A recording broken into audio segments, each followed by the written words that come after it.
రోజులుగా dumping yard గురించి నిరసన దీక్ష చేస్తూ ఉన్నారు.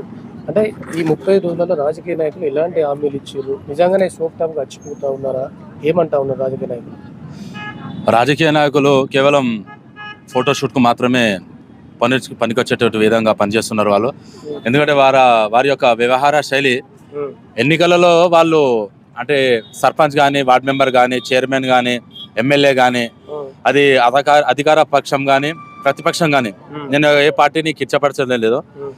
ఎవరైనా కూడా మీరు గమనించండి, గత ఎన్నికలలో కూడా వాళ్ళు గెలవడానికి డబ్బు ఖర్చు చేశారు, సమయం తీశారు, కింద మీద పడి వాళ్ళు పదవులు దక్కించుకున్నారు.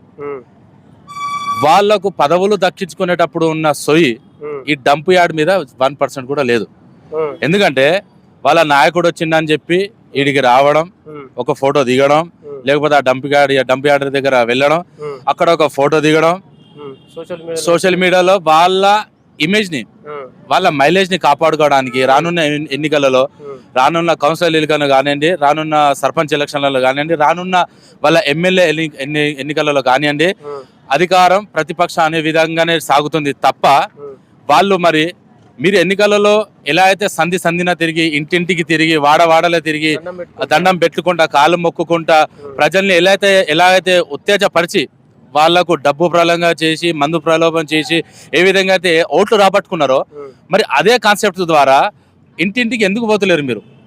ప్రజల్ని ఎందుకు చైతన్యపరచలేరు మీరు? అంటే ప్రజల యొక్క ఆరోగ్యం మీకు పట్టించుకోవడం లేదా? జనాలు చచ్చిపోయిన, జనాలు లేని నాయకులు ఎక్కడిది? ఇప్పుడు వార్డులో ఒక 1000 మంది ఓటర్లు ఉంటేనే కౌన్సిలర్, అవునా కదా? మరి ఆ 1000 మంది ఆరోగ్యం ఖరాబ్ అయినప్పుడు, జనాలు చనిపోయినప్పుడు, పిల్లలు చనిపోయినప్పుడు ఎక్కడ కౌన్సిలర్, ఎక్కడ చైర్మన్, ఎక్కడ ఎమ్మెల్యే?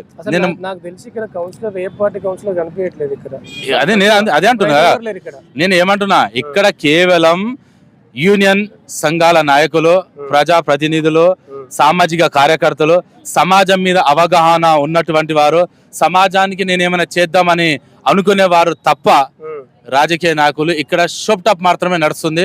షోప్ టాప్ చేసే సమయం కాదు, నిజంగానే ఫోటోలకు సమయం. ఎక్కడ మీకు ఇప్పుడు నేను ఒకటే ప్రశ్న అడుగుతున్నా, కాంగ్రెస్ నాయకులు కానీ, టిఆర్ఎస్ నాయకులు కానీ, బీజేపీ నాయకులు కానీ, సిపిఎం నాయకులు కానీ, పార్టీకి ఒక 10 మంది ఇక్కడ వచ్చి కూర్చుంటే ఏమవుతుంది? పార్టీకి ఒక 10 మంది కూర్చోలేరా మీరు? పార్టీకి ఒక 10 మంది కూర్చున్నా కూడా 50 నుంచి 100 మంది అవుతారు. ఈ జనాలు పని లిస్ట్ పెట్టుకొని రావాలా? ఈ జనాలు కూలీ లిస్ట్ పెట్టుకొని రావాలా? ఆటో తొక్కేటోళ్ళు, ఆటో నడిపేటోళ్ళు వాళ్ళు ఆటో కూలీ లిస్ట్ పెట్టుకొని రావాలా? అంటే రాజకీయ నాయకులు ఏసీలలో కూర్చుంటారు కానీ ఇక్కడ టెంట్ కాడ కూర్చోరా? 40-42 డిగ్రీల ఈ ఆడోళ్ళకు, ముసలోళ్ళకి ఏం పనులన్నా? వాళ్ళు ఎందుకు రారు? ఇప్పుడు అక్కడ మీరు సిటీ సెంటర్ కాడ చూడండి, అక్కడ వాళ్ళ నా నాయకుడు వచ్చిండు అని చెప్పి కార్యకర్తలు అంతా అక్కడనే ఉన్నారు. మరి ఇక్కడ చెండు కాడ వచ్చి మీరు ఒక గంట కూర్చుంటే ఏమైతుంది? రోజుకు ఒక అర్ధగంట కూర్చుంటే ఏమైతుంది? రోజుకు పావుగంట కూర్చుంటే ఏమైతుంది? ఎలక్షన్ల అప్పుడేమో ఎండనక, వాననక, చల్లనక, రే అనక, పగలనక ఇంటింటికి తిరిగిరు. మరి ఇంటింటికి మీరు ఒక ప్రొజెక్టర్ పెట్టి, వాడవాడలో ఒక స్క్రీన్ పెట్టి, మరి దీని ద్వారా ఎంత నష్టం కలుగుతుంది? ఏ నాయకుడైనా, ఏ వాడలైనా, ఏ ఊర్లైనా మరి ఏమన్నా ప్రొజెక్టర్ పెట్టి మీరు ప్రజలకు అవగాహన కల్పించిరా దీని మీద? లేదు. ఎందుకంటే అక్కడ డబ్బులు ఖర్చు అయితే, ఈ డబ్బులు ఖర్చు అయితే వాళ్ళకి ఏమైనా లాభం ఉందా? లేదు. ఇప్పుడు డంప్ యార్డ్ గురించి వాళ్ళు డబ్బులు ఖర్చు పెడితే, నాయకులకు డబ్బులు పోతే ఏమైనా వస్తాయా? రాదు. అక్కడ ఎన్నికలలో డబ్బు ఖర్చు పెడితే పదవి వస్తాయి కాబట్టి పదవుల కోసం వాళ్ళు డబ్బులు ఖర్చు పెట్టారు.